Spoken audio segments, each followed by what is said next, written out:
মুহাম্মদ বিন আব্দুল ওয়াহাব রাহিমাহুল্লাহ ওনার শ্রেণী ওনাকে বলছে সারাক্ষণ খালি তৌহিদ তৌহিদ তৌহিদ তৌহিদ তৌহিদ করে।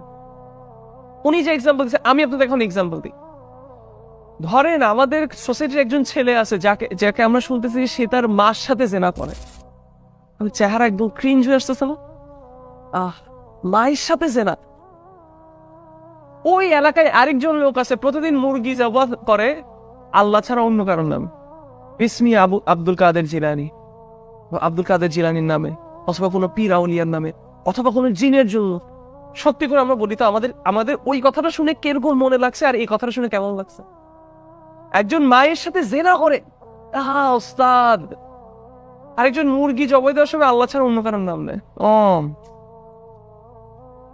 ইয়া ইখওয়ান, ওই মানুষটা মায়ের সাথে যে জেনা করতেছে ভেরি ভেরি ফিলথি। এটা আমি বলছি খুব ভালো কিছু, ভেরি ফিলথি। স্টিল ও যদি মুওয়াহিদ হয়, ও যদি তাওহীদ থাকে, ও হইতে পারে ওইটার জন্য তওবা করে গুনাহ মাফ হবে, হইতে পারে ও কিয়ামতের দিন আল্লাহ সুবহানাহু ওয়া তাআলা কোনো কারণে এই গুনাহটা মাফ করে দিতে পারে, অথবা ওয়ার্স্ট কেস সিনারিও ও কোনোদিন না কোনোদিন জাহান্নামের আগুনে পুড়ে he'll go to Jannah because he had তাওহীদ। But this guy never committed, কোনোদিন জেনা করে নাই, মার সাথে দূরের কথা কারোর সাথে কোনোদিন জেনা করে নাই, জীবনে কোনোদিন সুদ খায় নাই, সে 5 ওয়াক্ত সালাত পড়ছে, সারা রাত তাহাজ্জুদ পড়ছে, কিন্তু মুরগি জবাই দেওয়ার সময় একটু কোনো মাজারের নামে দিয়ে দিল, একটু কোনো পীরের নামে দিয়ে দিল, নিজের বাপের নামে দিয়ে দিল, কোন একটা হুজুরের নামে দিয়ে দিলে। কিন্তু আমরা এখন এটার মূল্যটা বুঝি নাই। মুহাম্মদ বিন আব্দুল ওয়াহাব এই উদাহরণটা দিচ্ছে, আমিও আজকে আপনাদেরকে এই উদাহরণটা দিচ্ছি। আমাদের সোসাইটির আজকে অবস্থা এরকম। আপনি দেখবেন আমাদের মাঠে ঘাটে এই হিজাবের কথা সারাক্ষণ এই বললে কেন। আমি কিন্তু ক্লারিফাই করছি, আমি কোনোটাকে ডিমিন করতেছি না, আমি হিজাবকে ডিমিন করতেছি না, দাড়ি রাখাকে ডিমিন করতেছি না, ঠিক আছে? হয় না কি আমাদের প্রায়োরিটাইজ করতে হবে।